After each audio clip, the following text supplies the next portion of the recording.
Hello दोस्तों, नमस्कार। स्वागत है आप सभी का एजुकेशन मंत्रा में। दोस्तों, बात करेंगे 69,000 शिक्षक भर्ती अपडेट्स, टीजीटी पीजीटी नया संशोधित विज्ञापन, शिक्षक भर्ती में बड़ी लापरवाही और भर्तियों में अधिकतम आयु 30, 5 वर्ष संविदा कानून, 2 से अधिक मौके नहीं आदि पर चर्चा। 36,590 स्कूल आवंटन आदेश आ चुका है, प्रक्रिया शुरू है। थर्ड चयन सूची जल्द जारी हो, इसके लिए आंदोलन। हर एक अपडेट पे डिस्कशन होगा। वीडियो को लाइक एंड शेयर कर दें और चैनल पर नए हैं तो सब्सक्राइब करके बेल आइकन को भी प्रेस कर दें। दोस्तों, वीडियो सेशन में आगे बढ़े इसके पहले सीटेट और सुपर टेट की प्रिपरेशन करने वाले अभ्यर्थियों के लिए महत्वपूर्ण सूचना है। India's largest learning platform Unacademy लाया है प्लस कोर्स। अगर इसके फीचर्स की बात करें तो घर बैठे लाइव तरीके से पढ़ने का मौका मिलेगा, अनलिमिटेड एक्सेस होगा सारे कोर्सेज का, प्रैक्टिस सेट प्रोवाइड होगी, बैच कोर्सेज अवेलेबल होंगे, मेंटरशिप गाइडेंस मिलेगी, एग्जॉस्टिव कवरेज होगा पूरे सिलेबस का, रेगुलर डाउट क्लियरिंग सेशन होगा, आंसर राइटिंग सेशन होगा, लाइव टेस्ट सीरीज मिलेगी, स्टडी मटेरियल पीडीएफ फॉर्मेट में मिलेगा। अनअकैडमी लाया है comprehensive batch course on UPTET 2021। 25 जनवरी से 6 मार्च के मध्य होगा। एनरोल करिए आज ही, लिंक डिस्क्रिप्शन बॉक्स में प्रोवाइड है और साथ ही टॉप एजुकेटर्स का शेड्यूल भी यहाँ पर दे दिया गया है। वहीं पर दूसरी तरफ बात करें तो final marathon series for CTET 2021 free marathon classes start हो गई हैं। 24 जनवरी से 30 जनवरी के मध्य एकदम फ्री ऑफ कास्ट है, लिंक डिस्क्रिप्शन बॉक्स में प्रोवाइड है। यूज करिए हमारे रेफरल कोड EM टेट को किसी भी फ्री लाइव टेस्ट सीरीज के लिए, क्लासेस के लिए और क्विजेस के लिए, और साथ ही साथ पाइए किसी भी कोर्स में सब्सक्रिप्शन करने पर 10% का इंस्टेंट डिस्काउंट।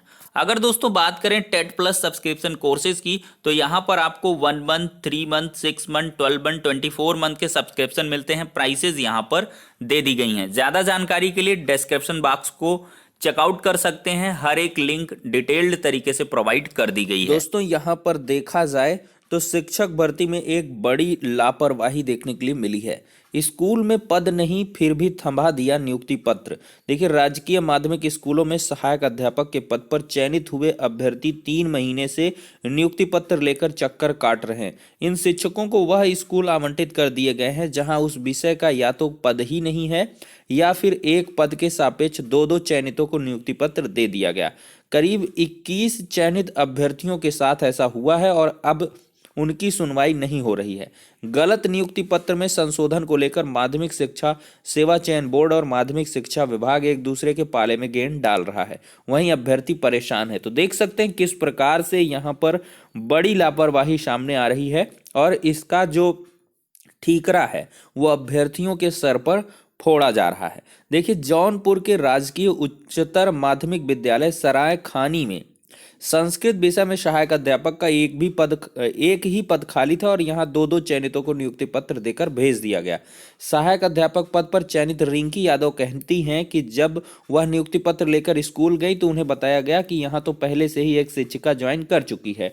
29 अक्टूबर को DIOS की ओर से निदेशालय को पत्र भेजकर त्रुटिपूर्ण नियुक्ति पत्र जारी होने की जानकारी भी भेज दी गई थी, लेकिन अभी तक कुछ नहीं हुआ। वहीं राजकीय हाई स्कूल भाकुरा जौनपुर में संस्कृत शिक्षक पद पर ज्वाइन करने पहुंचे विंदरेश कुमार पाल को भी लौटा दिया गया। यही हाल राजेश कुमार मौर्य इन सब का भी है। तो देख सकते हैं दोस्तों, यहाँ पर अपर मुख्य सचिव आराधना शुक्ला का कहना है कि नियुक्ति पत्र में संशोधन के लिए उत्तर प्रदेश माध्यमिक शिक्षा चयन बोर्ड से गुजारिश की गई है कि वह इसमें बदलाव करे। दरअसल बदलाव वहीं से हो सकता है, लेकिन वह इसे माध्यमिक शिक्षा निदेशालय से कराने की बात कह रहा है।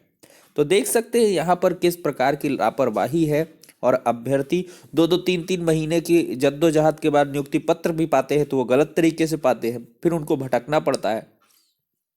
मे भी इनको कोर्ट की राह देखनी पड़े, वहां से मामला चले, 2-4 महीने 6 महीने चलता रहे। ईश्वर ना करे ऐसा हो, लेकिन क्या लापरवाही भाई, क्या सिस्टम है, कुछ समझ नहीं आता है। देख सकते हैं दोस्तों, सरकार के खिलाफ अभ्यर्थियों ने खोला मोर्चा। इंटरनेट मीडिया में जरा याद करो वादा चला रहे मुहिम। देखिए, उत्तर प्रदेश लोक सेवा आयोग के बहाने प्रतियोगी छात्र प्रदेश सरकार पर हमलावर है। आयोग की कार्यप्रणाली का विरोध करने वाले प्रतियोगी सरकार को घेर रहे हैं। इंटरनेट मीडिया में जरा याद करो वादा नामक मुहिम चलाई गई है। ट्विटर, फेसबुक, व्हाट्सएप ग्रुपों में भाजपा नेताओं के 2016 व 2017 में दिए गए भाषणों वाला वो वीडियो चला रहे हैं जिसमें वह सरकार बनने पर आयोग का समस्त भ्रष्टाचार खत्म करने का वादा कर रहे हैं। तो देख सकते हैं दोस्तों यहाँ पर। और आगे अगर हम देखें तो सेवाओं में उम्र अगर घटाई जाएगी तो कहाँ जाएंगे? 30 से ऊपर वाले। देखिए, प्रतियोगी छात्र ने आयु सीमा घटाए जाने के प्रस्ताव पर उठाए सवाल। कहा किसी भी तरह के निर्णय से पहले ही वैकल्पिक रोजगार की व्यवस्था। देख लीजिए, उत्तर प्रदेश की सरकारी सेवाओं में अब अधिकतम आयु 40 से घटाकर 30 वर्ष किए जाने के प्रस्ताव का प्रतियोगी छात्रों ने विरोध किया है। उन्होंने सवाल उठाए हैं कि अगर एक झटके में अधिकतम आयु 10 वर्ष घटा दी तो 30 साल की उम्र पार कर चुके लाखों युवा पूरी तरह से बेरोजगार हो जाएंगे। प्रतियोगियों का कहना है कि इस बारे में किसी भी तरह का निर्णय लेने से पहले सरकार को वैकल्पिक रोजगार की व्यवस्था करनी चाहिए। देखिए, प्रतियोगी छात्र सौम्या नारायण श्रीवास्तव प्रस्ताव से संतुष्ट नहीं हैं। अभ्यर्थी अमूमन 23 से 24 वर्ष की आयु तक पढ़ाई ही करते हैं। इसके बाद भर्ती परीक्षा की तैयारी करते हैं, जिसमें 2-3 साल का वक्त लग जाता है। अगर आयु सीमा घटाकर 30 वर्ष कर दी गई तो निश्चित रूप से ज़्यादातर अभ्यर्थियों के लिए रोजगार के अवसर घट जाएंगे।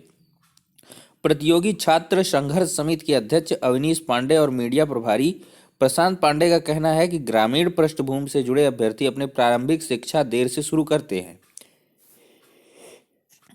देखा जाए तो ग्रामीण युवा 19 से 20 वर्ष की आयु में इंटर कर पाते हैं। इसके बाद स्नातक परास्नातक की पढ़ाई पूरी करते हैं। 25 से 26 साल में पढ़ाई पूरी होते ही फिर प्रतियोगी परीक्षा की तैयारी करते हैं। बदलाव हुआ तो तैयारी परीक्षा में शामिल होने के लिए अधिकतम आयु पूरी हो जाएगी। देखिए, पीसीएस परीक्षा इसका उदाहरण है, जहां हर साल चयनितों में से आधे से अधिक 30 वर्ष से अधिक आयु वर्ग के अभ्यर्थियों की होती है। शोध छात्रा अलका और प्रतियोगी छात्र शिल्पी स्वरूप का कहना है कि अमूमन प्रतियोगी छात्र शुरुआत में किसी भी तरह की सरकारी नौकरी की तलाश करते हैं ताकि उन्हें स्थायित्व मिल सके, और इसके बाद पीसीएस जैसी बड़ी भर्तियों में शामिल होते हैं। आयु सीमा कम किए जाने से सरकारी नौकरी पाने का सपना ज्यादातर युवाओं के लिए सपना ही रह जाएगा। वहीं पर दूसरी तरफ देखें तो कांस्टेबल बनने का मौका 8,632 पदों पर ये बम्पर भर्ती चल रही है। Constable and lady constable West Bengal police 2020। आयु सीमा 18 से 27 है। वेतन है 22,700 से 58,500। पात्रता है West Bengal of society education से माध्यमिक परीक्षा उत्तीर्ण या समकक्ष बंगाली भाषा पढ़ने लिखने एवं बोलने की योग्यता एवं अन्य पात्रता है। ऑनलाइन आवेदन कर सकते हैं अगर कोई भी संबंधित है, वीडियो देख रहा है। देखिए, उम्र सीमा घटाई तो कहाँ जाएंगे? 30 से ऊपर वाले। वहीं पर दोस्तों यहाँ 5 साल संविदा कानून जो समूह गा की भर्तियां उन पर लाने की भी बात चल रही है। और अगर आप सरकारी सेवा में आ गए तो अधिकतम 2 मौके ही दिए जाएंगे। इन सभी को लेकर अभ्यर्थियों के द्वारा लगातार प्रचंड विरोध करना शुरू हो गया और आगे आने वाले समय में 2-4 दिन में ही सड़कों पर अभ्यर्थी आपको दिखेंगे, क्योंकि इस कानून से लाखों लाख युवाओं का बहुत ही बड़ा नुकसान होना तय है। वहीं पर अगर बात करें तो 50 दिन बाद तय होंगे नए शिक्षकों के स्कूल। देखिए, शासन ने 25 व 27 जनवरी को विद्यालय आवंटन करने का दिया निर्देश के मुताबिक होगी कार्रवाई। ये दीवान सिंह यादव बीएसए कह रहे हैं 69,000 शिक्षक भर्ती में नियुक्ति पहले चरण के शिक्षकों के विद्यालय आवंटन की प्रक्रिया शासन के निर्देश के मुताबिक कराई जाएगी। शासन के आदेश के बाद विद्यालय आवंटन की प्रक्रिया 25 व 27 जनवरी को होगी। देखिए, हाजिरी लगाने के लिए रिलीज होगा 5.20 करोड़ वेतन। वहीं पर निष्ठा प्रशिक्षण न लेने वाले शिक्षकों को का जो वेतन है वो रोक दिया जाएगा। नवनियुक्त पुरुष शिक्षक भी चुन सकेंगे स्कूल। देखिए, यहाँ पर इस बार नवनियुक्त पुरुष शिक्षकों को भी ऑनलाइन स्कूल चुनने का विकल्प मिलेगा। इसके लिए शासन की ओर से आदेश जारी कर दिया गया है। बरेली में 452 नवनियुक्त शिक्षकों को इसका लाभ मिलेगा। हालांकि इसका अभ्यर्थी विरोध भी कर रहे हैं कि 31,270 में जो अभ्यर्थी हैं उनको भी चॉइस का मौका मिलना चाहिए। लेकिन अब क्या मिलेगा? यहाँ पर पहले सब स्कूल अलॉट हो चुके हैं। देखिए, सिविल सेवा में अतिरिक्त मौका नहीं।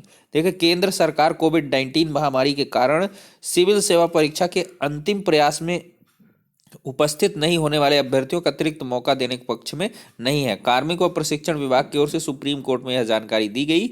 जस्टिस AM खानविलकर की अध्यक्षता वाली पीठ के समक्ष शुक्रवार को अतिरिक्त सॉलिसिटर जनरल SV राजू ने बताया कि केंद्र सरकार सिविल सेवा परीक्षा में छात्रों को अतिरिक्त अवसर देने पर असहमत है। इस पर पीठ ने सोमवार तक हलफनामा दायर करने को कहा है। अगली सुनवाई सोमवार को होगी। वहीं पर देखा जाए तो कार्यालय जिला बेसिक शिक्षा अधिकारी सिद्धार्थनगर की तरफ से समस्त खंड शिक्षा अधिकारी जनपद सिद्धार्थनगर को लेटर भेज दिया गया है। 69,000 शिक्षक भर्ती प्रक्रिया के अंतर्गत द्वितीय चरण में नवनियुक्त शिक्षकों के विद्यालय आवंटन हेतु काउंसलिंग का आयोजन 25 से 27 को डॉक्टर राम मनोहर लोहिया प्रेक्षागृह सिद्धार्थ नगर पर प्रातः 10 से 5 बजे तक होगा। उक्त कार्य के निष्पादन हेतु विकासखंड में कार्यरत शिक्षकों कार्मिकों की सूचना निर्धारित प्रारूप में प्राथमिक विद्यालय कंपोजिट विद्यालय पृथक पृथक तैयार करते हुए सॉफ्ट कॉपी ईमेल पर हार्ड कॉपी हस्ताक्षरी कार्यालय में 23 जनवरी तक अनिवार्य रूप से उपलब्ध करवानी है। यहाँ पर देख सकते हैं स्कूल यूडाइस कोड यहाँ मतलब बॉयज गर्ल्स कितना है, तो ये अपना मांग रहे हैं कि क्या कुछ स्थितियां जिले के अंदर बन रही हैं। वहीं पर दोस्तों सुभाष चंद्र बोस जी की जयंती पर सत नमन। देखिए यहाँ पर एक स्टेटमेंट है, मेरे पास एक लक्ष्य है जिसे मुझे हर हाल में पूरा करना है। मेरा जन्म उसी के लिए हुआ है, मुझे नैतिक विचारों की धारा में नहीं बहना है। तो सुभाष चंद्र बोस जी की जयंती पर उन्हें सत नमन। और यहाँ पर आज का जो दिन है 23 जनवरी, ये पराक्रम दिवस के रूप में मनाया जा रहा है, जो कि एक गौरव का क्षण है। और हर वर्ष पराक्रम दिवस के रूप में ही 23 जनवरी का जो दिन है वो मनाया जाएगा। तो दोस्तों यहाँ पर ये सारी की सारी अपडेट्स हो जाती हैं। और अगर बात करें तीसरी चयन सूची की, तो जल्द जारी करने के लिए यहाँ पर लगातार अभ्यर्थियों द्वारा आंदोलन किया जा रहा है। ट्विटर पर, फेसबुक पर, इंस्टाग्राम पर, हर जगह लगातार यहाँ पर प्रयास किए जा रहे हैं। सांसदों, मंत्रियों, विधायकों इत्यादि के माध्यम से भी ज्ञापन का कार्यक्रम आज से चलेगा और आगे आने वाले एक हफ्ते तक ये बेहतरीन और तेज तरीके से होगा। और आशा ही नहीं, पूर्ण विश्वास है कि फरवरी का जो महीना है वो आप लोगों के लिए खुशखबरी लेकर आएगा और तीसरी चयन सूची भी जल्द से जल्द जारी हो पाएगा। तो फिलहाल के लिए सारी की सारी अपडेट्स हैं। टीजीटी पीजीटी का नया संशोधित विज्ञापन है, उसके बारे में अभ्यर्थियों ने अध्यक्ष जी से मुलाकात की थी और उस क्रम में बहुत जल्द ही आपका जनवरी लास्ट तक जो संशोधित विज्ञापन है वो जारी हो जाएगा, इसकी पूरी उम्मीद है। अगर जारी नहीं होता है तो अभ्यर्थी अब आंदोलन करेंगे। जी हाँ, धरना प्रदर्शन लगातार होगा। कार्यालय पर जो आयोग है वहां पर लगातार प्रदर्शन करने के लिए अभ्यर्थियों ने पूरी रणनीतियां तैयार कर ली हैं। तो अब सारी की सारी अपडेट्स यहीं पर खत्म होती है। नेक्स्ट वीडियो में मिलते हैं।